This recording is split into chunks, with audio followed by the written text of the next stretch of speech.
Let's bring in Dan Turrentine, former Democrat, advisor and co-host of the morning meeting, which we enjoyed greatly during this election season. All right, Dan, how are Democrats feeling after this pardon that was just decided?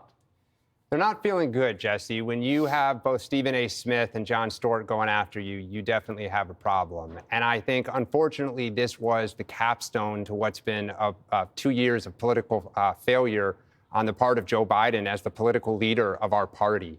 You know, Democrats have believed now for the last almost 9 years since Trump rose in two bedrock principles. One is that no man is above the law, and two, that the institutions of this country and the people that work for them are good and honorable. And Joe Biden just kneecapped right out from under us both of those principles. And now, you know, no doubt that Donald Trump will likely issue pardons to friends and others. He'll say, hey, those people were convicted and attacked because of me, because they support me. And he's probably going to do some reforms to the Department of Justice and the FBI, and Democrats are going to scream, you know, what are you doing? And he's going to say, even Joe Biden thinks that those institutions are corrupt, the people there are corrupt, and this is all politics.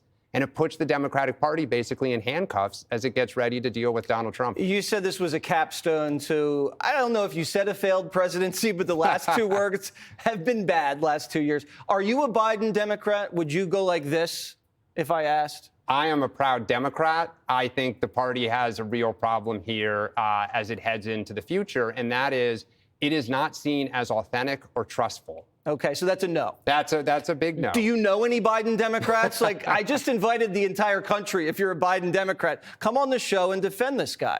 It's getting harder and harder to find. I mean, look at all the Senate candidates up in 2026 that are saying things. You know, the grassroots are upset. It's hard to find anybody because they feel like going back to last year when everyone saw Joe Biden declining his mental acuity, and they were told all was well.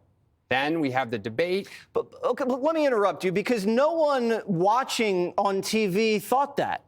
You didn't need to hear from Biden insiders that all was well. You could see he was not well. Why did the Democratic Party just carry that lie ahead? Look, I mean, some of us were saying it over a year ago that it was an issue the party needed to really bring to the forefront and debate. And I think that they were so, their Trump derangement syndrome, they were so desperate to defeat him that they, you know, the Biden people said, look, we did it once. The midterms, we did better than anyone thought. We can talk about, you know, why that was.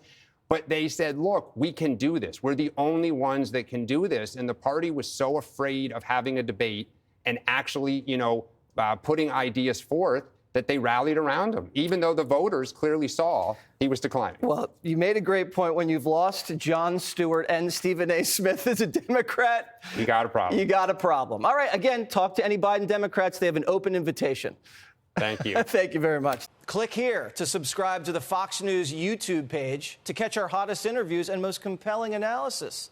You won't get it anywhere else.